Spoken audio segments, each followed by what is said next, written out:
Friends, welcome to my channel. Tonight, we're going to talk about something truly extraordinary, something that has shaken not only Moscow, but the balance of power that the world has taken for granted for decades. Because what happened over the past few days isn't just another update from the front lines or another routine headline from the war. No, this is something far more significant. This is the sound of the ground shifting beneath the Kremlin's feet. For years, Russia's power has rested on one word: oil. Not tanks, not missiles, not speeches. Oil. Oil has been Moscow's greatest weapon, its shield, its currency, and its pride. It paid for the bombs, funded the war, and gave Putin the illusion of invincibility. Oil kept the lights on in the Kremlin and the propaganda machine spinning. It gave Russia the confidence to believe that no matter what sanctions came, no matter how hard the world tried to isolate it, the money would always keep flowing. But tonight, that illusion is flickering like a dying flame because something historic just happened. Ukraine didn't just strike targets near the battlefield, it struck deep inside Russia, hundreds of miles from the front lines. It didn't go after soldiers or vehicles. It went after the heart of Russia's power, the refineries, the massive industrial complexes that turn crude oil into the fuel that powers everything. Drones flew deep, precision strikes hit hard, and the very system that keeps Russia's war machine alive, its fuel network, started burning. But the shock didn't stop there.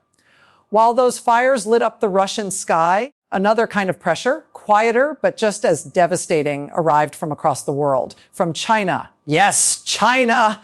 The partner Putin has leaned on, bragged about, and depended on since the war began, suddenly stepped back. One of China's biggest oil refiners stopped buying Russian crude. No fanfare, no argument, just silence and retreat. For Russia, that silence is deafening. Think about what that means. In one night, Russia lost both fuel and faith, the physical fuel that powers its tanks and planes, and the financial faith that China's endless appetite would keep its economy breathing. Two hits, one from the skies, one from the markets. And together, they have exposed the truth that Russia's strength is not unbreakable.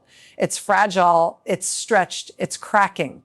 So tonight, we're going to take you deep into that story to understand why these strikes are different, why China's decision matters more than any speech or sanction, and how these two moments, one fiery and loud, the other quiet and cold, could mark the most important turning point of this entire war. Friends, hit that like button, subscribe to the channel, and comment down below, because by the end of tonight's breakdown, you'll understand not just what happened, but why this moment may change everything. Friends, let's go straight into the heart of this story, because the scale and precision of what Ukraine accomplished on that cold November night cannot be overstated. This wasn't a symbolic attack. This wasn't a message written in the sky. This was strategy, deliberate, methodical, and devastating. For decades, Russia believed geography was its shield. Its leadership thought that as long as refineries and energy hubs were hundreds of miles from the front lines, deep inside its vast territory, they were untouchable. The Kremlin imagined distance as safety, that sheer size would protect them. But Ukraine shattered that illusion. What unfolded on November 11th wasn't just a drone strike, it was the rewriting of modern warfare. Let's start with what was hit. First, the Saratov refinery, one of the largest and most vital in all of Russia. It processes nearly 5 million tons of crude oil every year, turning raw oil into gasoline, diesel, and aviation fuel that power everything from trucks to fighter jets. That night, flames rose above the facility for hours, visible for miles. Russian officials downplayed it, claiming debris caused minor damage. But satellite imagery told another story. This was not minor. This was catastrophic. And here's the detail that matters. This wasn't the first time Saratov was hit. This was the 7th strike on the same refinery this year alone. 7 times. That tells us something crucial. Ukraine isn't guessing anymore. It has studied, tracked, and mapped this target with scientific precision. It knows exactly which routes are vulnerable, which radar gaps exist, which areas Russian defenses can't cover. And that means one terrifying thing for Moscow: there are no safe zones left. Now, let's move to the Orsk refinery in the Orenburg region, even larger than Saratov, processing more than 6.6 million tons of crude oil annually. This isn't just another industrial complex. It's a vital artery of Russia's military logistics. It produces over 30 different refined products, including aviation fuel, kerosene, and lubricants for armored vehicles. And Ukraine didn't just hit it randomly. They targeted the primary processing unit, the beating heart of the refinery. That single blow crippled operations. Without that component, the entire chain collapses. It's like cutting off blood flow to an organ. The message from Ukraine was unmistakable. We know your weak spots. But Ukraine didn't stop there. It struck again, this time hitting the Feodosia marine oil terminal in occupied Crimea, a crucial hub for storing and shipping fuel to Russian forces in the south. Reports confirmed that massive storage tanks were engulfed in flames. These weren't just barrels of oil. They were lifelines for tanks, trucks, and jets fighting along the front. When those tanks went up in fire, supply lines down the chain froze. What makes this night different from previous attacks is its synchronization. 3 major facilities, Saratov, Orsk, and Feodosia, hit in one coordinated window. That's not coincidence. That's coordination, timing, and intelligence working hand in hand. It means Ukraine's long-range drone network, once dismissed as experimental, is now fully operational. These drones aren't toys anymore. They're part of a mature, high-precision military system capable of hitting deep, high-value targets with almost surgical accuracy. Now, let's talk about the scale of damage. Between the Saratov and Orsk refineries alone, Ukraine potentially knocked offline more than 11 million tons of refining capacity. To put that in perspective, that's nearly a tenth of Russia's total refining output. Think about what that means for a country at war. It's not just about losing fuel. It's about losing flexibility, losing the ability to sustain prolonged offensives, losing the illusion of stability. Here's where things get even more interesting. These aren't isolated events. They're part of a deliberate Ukrainian strategy known as strategic attrition. Instead of trying to match Russia tank for tank or artillery for artillery, Ukraine is dismantling the infrastructure that keeps the Russian army running. Why waste missiles on a single tank when you can destroy the factory that fuels 100 tanks? And this approach is working. Every refinery that burns pushes Russia's war machine closer to paralysis. Because in modern warfare, fuel is everything. Tanks don't roll, planes don't fly, trucks don't deliver, and supply lines die without it. Crude oil by itself is useless. It needs to be refined, processed, distributed. And when those processing hubs start going dark, the entire system, military, economic, and political, begins to suffocate. Russia knows this, which is why the Kremlin's silence after these attacks speaks volumes. There were no fiery speeches, no grand press conferences, no triumphant announcements of retaliation. Just carefully worded statements about debris and containment. But the truth is simple. This was a direct hit to the empire's fuel supply, and Moscow knows it can't defend everywhere at once. These strikes also reveal something deeper about Ukraine's evolution. A year ago, Ukraine's long-range drone program was seen as improvisational, small teams, limited resources, creative engineering. Now, it's a fully coordinated, data-driven operation integrating intelligence, surveillance, and precision engineering. Each strike isn't random. It's part of a pattern, a system designed to exploit Russia's weaknesses. And the results are devastating. With every refinery hit, Russian commanders are forced into impossible choices. Do they protect the front lines or the refineries? Do they defend the skies near Moscow or the fuel depots near the border? Each new strike stretches their defenses thinner and thinner. So when we talk about these November attacks, understand this.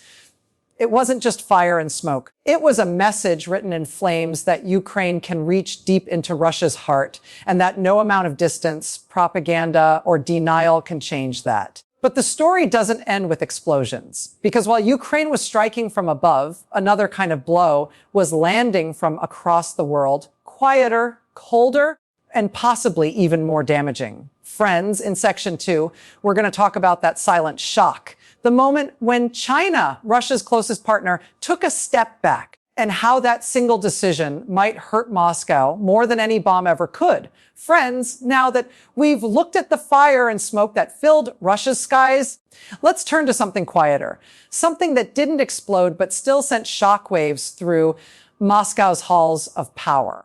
Because on the same day that Ukrainian drones struck Russia's refineries, as another blow landed, it didn't come from missiles. It came from markets and from a country that Russia calls its closest ally, China. For 2 years, China has been Russia's lifeline. While Europe cut ties, while the West tightened sanctions, while Western banks froze assets, Beijing kept buying. Oil tankers left Russian ports heading east, pipelines flowed steadily, and state media in both countries repeated the same slogan, a partnership without limits. To Moscow, those words sounded like a guarantee that no matter how much the West tried to isolate it, China would always be there, quietly supporting, quietly buying, quietly keeping the system alive. But partnerships built on convenience, not conviction, don't last forever. And this week, we saw the first crack. One of China's major oil refiners, Yancheng Petroleum, quietly stopped buying Russian crude. Not reduced, not delayed. Stopped. No press release. No big announcement. Just a line that vanished from a shipping manifest, a tanker that didn't sail, a deal that never closed. And in global politics, silence can speak louder than any statement. Let's unpack what that means. Yancheng processes around 348,000 barrels per day, a huge player in China's domestic market. Roughly 26 million barrels a year came from Russia. That's billions of dollars of revenue for the Kremlin. Gone instantly. And it's not just about money, it's about confidence. Because when one buyer leaves, others notice. When a company that size says, maybe it's too risky to touch Russian oil right now, every other trader, insurer, and shipper starts thinking the same thing. So why did China, the partner that supposedly had no limits, suddenly step back? The answer lies in 2 words: secondary sanctions. In October, the United States rolled out one of its most powerful tools, a new wave of sanctions, not just on Russia itself, but on anyone who helps Russia sell its oil. That includes shippers, refiners, banks, and insurers in other countries. These are the so-called secondary sanctions, and they're terrifying for global companies because they don't just freeze your business with Russia. They can cut you off from the entire U.S. financial system. And here's the truth: no company in China, even one backed by the state, wants to lose access to the global banking network. They can't afford it. The dollar is still the language of world trade, and being locked out of it is like being cut off from oxygen.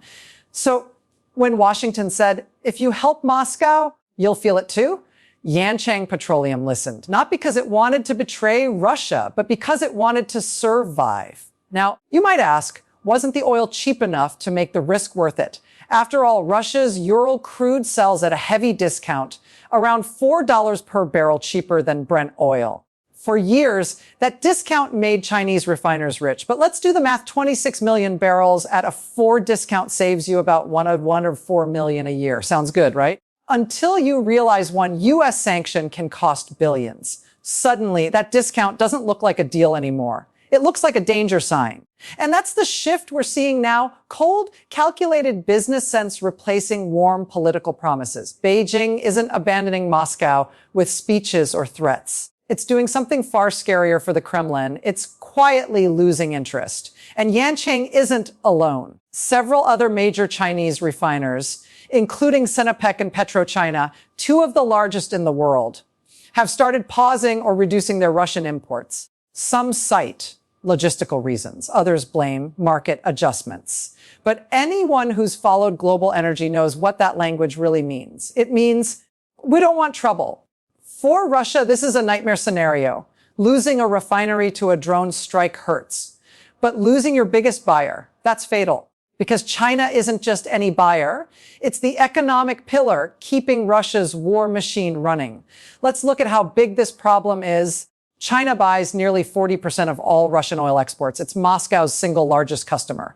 When that kind of buyer hesitates, prices drop, revenue falls, and suddenly the ruble starts trembling again. And remember, oil isn't just an export for Russia, it's the export. Energy makes up more than half of Russia's federal budget. When those dollars and yuan stop flowing, Moscow can't pay its bills. It can't fund the war. It can't even keep subsidies steady at home. Now imagine this: refineries inside Russia are burning, production is falling, and at the same time, your biggest customer abroad starts walking away. That's a 1-2 punch to the economy. Supply is crashing. Demand is shrinking. Every economist knows what happens next, crisis. But beyond economics, there's something deeper here, psychological shock. The Kremlin's entire worldview is built on the belief that China will always back Russia, that the two are united against the West, that Beijing will never turn away. But reality doesn't care about propaganda. China is a superpower driven by self-interest, not sentiment. When the cost of helping Moscow rises too high, Beijing steps aside. And that moment is happening now. To the Kremlin, this is betrayal. To China, it's just business. And that's what scares Moscow most, not the anger, but the indifference. When your best friend quietly leaves the table, you're left alone with your problems. And here's the irony. While Russian officials brag about resilience and independence, their fate is still tied to the decisions of foreign companies, foreign banks, and foreign markets. The very system they claim to reject, global capitalism, is now the system deciding their survival. This is why the November strikes matter so much. Ukraine hit Russia from the air. China hit it from the balance sheet. One tore through steel, the other through confidence. And together, they've created a new kind of pressure, one that weapons can't stop, one that propaganda can't spin. Because here's the truth Moscow doesn't want to admit. Power doesn't only collapse when bombs fall. It collapses when the world stops believing in your stability, when allies hesitate, when markets flinch, when investors, traders, and even your friends start saying, maybe it's time to look elsewhere. That's the moment Russia is facing right now, a moment of quiet abandonment. In Section 3, Friends, we'll go deeper into what this means inside Russia, how these external shocks are shaking Putin's control, eroding his narrative, and exposing the cracks inside his own regime. Because when power depends on fear and illusion, the smallest tremor can make the entire system shake. Friends, now that we've seen how Ukraine hit Russia from the sky and how China hit it from the markets, it's time to look inside to the silent corridors of power in Moscow where fear, denial, and panic are beginning to mix. Because while the explosions made the headlines, the real story is happening behind closed doors. It's about control. And what happens when a system built entirely on control begins to lose it. Let's start with something that defines modern Russia, the illusion of stability. For over 2 decades, Vladimir Putin's message to his people has been simple. I am the protector of order. That's been his brand, his promise, his myth. No matter what happens, sanctions, protests, or wars, he tells Russians that he alone keeps chaos away. That illusion has held the country together like glue. But illusions only work when the cracks stay hidden. And right now, they're showing. Every time a refinery burns, every time a drone penetrates deep into Russian territory, every time fuel prices rise, that illusion weakens. Russians are told that their air defenses are the best in the world, that nothing can get through. Yet night after night, people record explosions and fireballs lighting up the horizon hundreds of miles from Ukraine. They see the videos online even when the news doesn't show them. They hear officials saying, everything is fine, even as they wait in longer lines at gas stations. They can feel the lie in their daily lives. And when people feel the gap between propaganda and reality, they stop believing. Fuel prices inside Russia have already risen more than 11% this year, and that's before the latest attacks. With refineries offline and export bans in place, the shortages are spreading. In Crimea, truckers are waiting hours to fill up. In southern regions, bus services are cutting routes to save fuel. These aren't abstract economic problems. They're daily frustrations. And frustration in an authoritarian country is dangerous because fear keeps people quiet, but frustration makes them talk.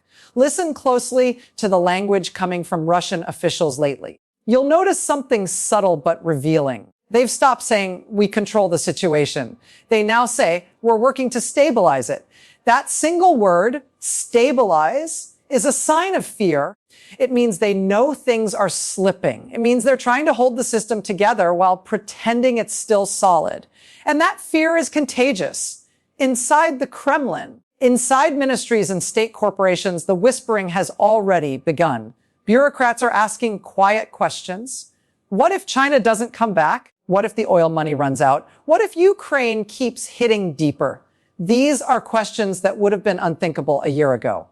But now, Even loyal officials are starting to wonder if the foundation they've stood on for 20 years is starting to shake. Because make no mistake, Russia's power isn't just military, it's psychological. The Kremlin's control depends on convincing everyone, from the generals to the shopkeepers, that resistance is pointless, that the system is eternal. Once that belief begins to fade, even slightly, loyalty turns into hesitation. And hesitation in a dictatorship is the first stage of collapse. Let's talk about something that perfectly captures that shift the silence around China's pullback. Usually, when China and Russia face challenges, state TV floods the airwaves with stories of brotherhood and partnership. But not this time. The Kremlin's media outlets barely mentioned it. Why? Because they don't know how to explain it. How do you tell your people that your most trusted friend just stepped back? How do you admit that even your biggest ally doesn't fully trust your strength? You don't. You stay quiet. But silence in this context speaks louder than propaganda. And it's not just the elites feeling the pressure. Ordinary Russians are noticing too. They're seeing prices rise. They're seeing fewer imported goods in stores. They're seeing shortages of spare parts, medicine, and fuel. The government calls this temporary adaptation, but people aren't blind. They see the cracks. They feel them every time they pay more for groceries or wait longer for repairs. Here's the thing, authoritarian systems don't fall apart when people rebel. They fall apart when people stop pretending. When citizens stop nodding in agreement. When mid-level officials stop enforcing orders with the same zeal. When soldiers stop believing their commanders know what they're doing, that's when the machinery of control starts to rust. And we're beginning to see that rust. Reports from independent Russian sources say morale among troops and factory workers is dropping. Commanders are struggling to motivate soldiers. Regional governors are pleading for more money to cover rising costs. Even loyal business leaders, the oligarchs who once smiled beside Putin at banquets, are quietly moving money abroad, just in case. They've seen what happens when loyalty stops being profitable. But perhaps the most telling sign of all is how the Kremlin is responding. By pretending harder. When control weakens, authoritarian leaders don't admit it. They tighten the grip. They pass new censorship laws. They threaten journalists. They make louder speeches about victory. And we're seeing all of that right now. Putin has banned certain words from the media. Words like retreat, failure, and crisis. But banning a word doesn't erase the reality behind it. Here's a simple truth: control through fear only works when people believe fear still protects them. When people start realizing fear doesn't keep them safe anymore, it loses its power. And that's what's happening inside Russia tonight. The same fear that once silenced dissent is now turning inward, paralyzing the system. Officials are afraid to speak, generals are afraid to report bad news, and bureaucrats are afraid to act without permission. That's not control. That's chaos disguised as order. And it's not just about fear, it's about betrayal. Putin built his rule on the promise of stability and strength. But now, as refineries burn and China steps away, even his loyalists are starting to see that the promise is broken. The myth of invincibility, the belief that Russia can outlast any challenge, is fading. And once a myth dies, no amount of propaganda can bring it back. Friends, what we're watching is the early stage of something history has seen many times before, the unraveling of a power system that seemed eternal. It doesn't happen overnight. It happens through cracks, whispers, doubts, and moments of quiet hesitation. That's how control collapses, not in an explosion, but in an erosion. But this story doesn't stop in Moscow. The shockwaves are spreading across the world. Because as Russia's grip weakens, other nations are watching, calculating, repositioning, and preparing for what comes next. In Section 4, we'll step beyond Russia's borders to see how the rest of the world is reacting, how markets, governments, and allies are adjusting to a world where the Kremlin no longer looks unbreakable. Friends, now that we've explored how Ukraine's strikes burned through Russia's refineries, how China quietly stepped back, and how cracks are spreading through Moscow's power system, let's step outside Russia's borders. Because what's happening isn't just about one country anymore. The world is watching and reacting. Governments, markets, and entire regions are adjusting to a new reality Russia isn't untouchable anymore. Let's start with the global markets, because when bombs fall on oil facilities, it's not just flames you see, it's numbers flashing red across trading screens from London to Singapore. Oil traders thrive on stability, and Russia used to be one of their biggest anchors. But when refineries burn, when tankers stop, and when China, the biggest buyer, starts hesitating, confidence collapses. Within days of the November 11 strikes, global analysts began revising forecasts. Insurance rates for tankers carrying Russian crude skyrocketed. Freight companies started charging premiums to sail through the Black Sea. Banks quietly issued new risk assessments, labeling Russian oil unreliable. Even countries still buying discounted crude began seeking backup suppliers. That's not a political choice, that's self-preservation. Because here's the truth, markets hate uncertainty more than anything. And right now, Russia is uncertainty. Its refineries are burning, its logistics are breaking, and its biggest ally is backing away. That combination makes every deal a gamble. Now, let's talk about Europe, the continent that once feared a winter without Russian gas. Remember those headlines 2 years ago about energy crises, blackouts, and freezing homes? They're gone. Europe adapted faster and smarter than anyone expected. In just 2 years, the European Union cut its dependence on Russian gas by nearly 90%. They built new LNG terminals, reopened old coal plants temporarily, invested heavily in renewables, and signed long-term deals with suppliers from the US, Norway, and the Middle East. So when Russia's refineries went up in flames, something remarkable happened. Europe didn't panic. In fact, European officials quietly saw it as validation. Validation that their painful transition away from Russian energy was the right move. That all the sleepless nights, the emergency summits, and the high gas prices of 2022 were worth it. Because now when Russia's energy empire shakes, Europe stands firm. And that confidence is turning into something bigger, political unity. For the first time in years, European leaders are speaking in one voice again. The message is clear. Russia's aggression isn't a sign of strength, it's a sign of desperation. And that unity matters because when Europe is united, it becomes a force Moscow cannot divide. Meanwhile, let's turn to India, the other major buyer of Russian oil. For months, India benefited from discounted crude, refining it and selling products back to global markets. But even in New Delhi, the tone is shifting. Indian officials are cautious, watching China's hesitation closely. If Beijing, Russia's top strategic partner, starts walking away, India won't want to be left holding the bag. Because for India, energy isn't politics, it's economics. It's about stability, long-term security, and international reputation. So quietly, Indian refiners are diversifying, signing more deals with Middle Eastern suppliers, expanding imports from Africa and the US. They're not abandoning Russia completely. Not yet. But they're preparing for the possibility that Russia's oil network could crumble under pressure. And that preparation alone is enough to make Moscow nervous.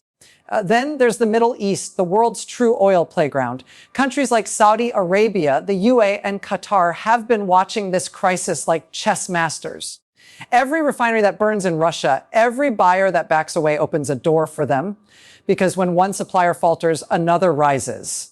Middle Eastern producers are now positioning themselves to fill the gaps, expanding capacity, securing contracts, and reasserting dominance over global energy trade. And here's the twist: the same region that once feared losing market share to Russia is now quietly celebrating its troubles. Russia's weakness has become the Middle East opportunity. But the biggest player in this global reaction is still the United States. Washington has been planning for this moment for months. The new round of sanctions wasn't random. It was timed precisely with Ukraine's strikes. It's part of a synchronized strategy: military pressure from Ukraine, economic pressure from the US, and political pressure from global markets, all converging to squeeze Russia from every side. American officials know something fundamental. Wars aren't just fought with weapons anymore.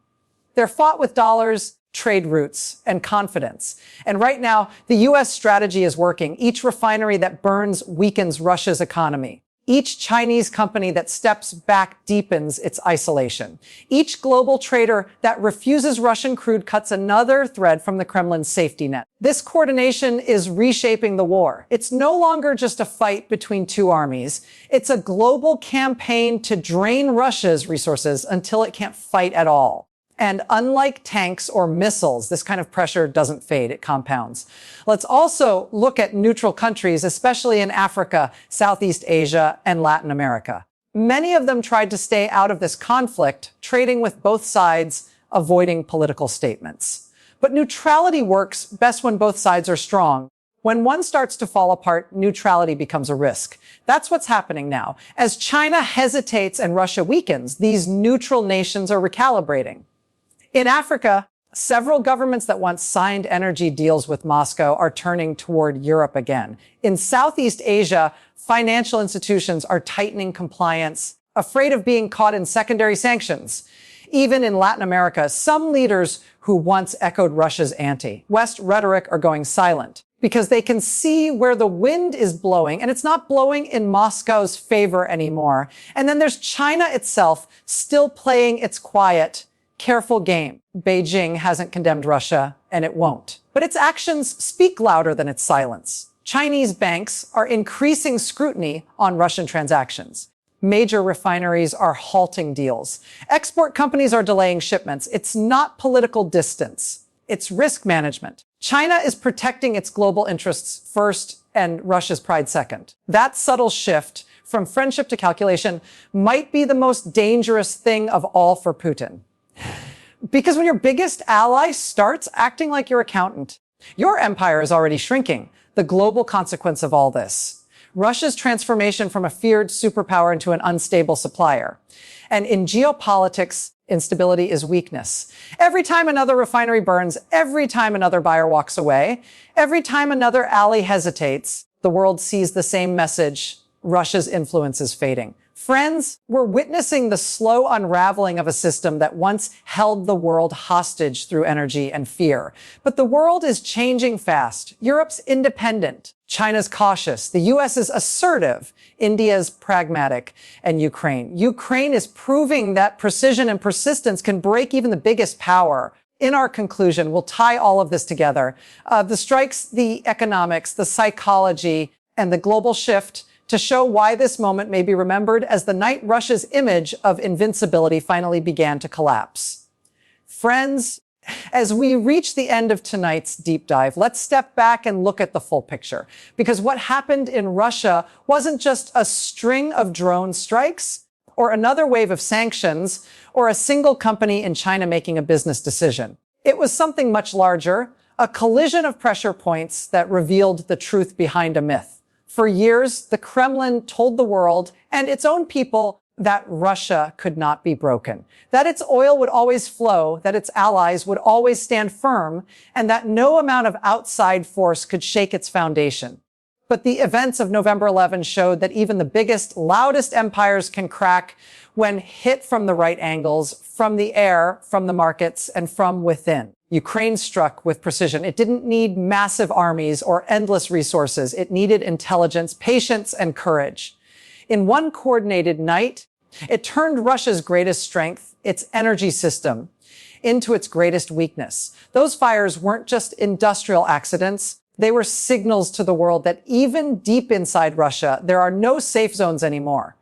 And while those flames burned, another kind of fire ignited, invisible, but just as dangerous in the markets. China's quiet retreat from Russian crude didn't make headlines at first, but it carried the power of an earthquake, because for every dollar China withholds, for every shipment it pauses, for every deal it delays, Russia loses not just income, but confidence. And confidence is what keeps economies and regimes standing. Inside the Kremlin, that loss of confidence is turning into fear. Not the fear of explosions, but the fear of silence, the kind that spreads when allies stop calling, when markets stop trusting, and when people stop believing the lies they've been told. The myth of invincibility is dying, and with it, the aura of control that has held Putin's system together for 2 decades. Beyond Russia's borders, the message is echoing. Europe feels vindicated for breaking free from Russian energy. The United States sees its strategy working. India and others are hedging their bets. And China, once the ultimate safety net, is quietly folding its support. The global stage is shifting, and for the first time in years, it's shifting away from Moscow's orbit. Friends, what we are witnessing isn't just a military setback or an economic crisis. It's a turning point. The night Ukraine's drones lit up Russia's refineries and China quietly stepped back may be remembered as the night the illusion broke. The illusion that Russia was untouchable, unstoppable, and eternal, because every empire falls the same way, not with one great explosion, but with 1,000 quiet cracks that no one notices until it's too late. And tonight, those cracks are spreading.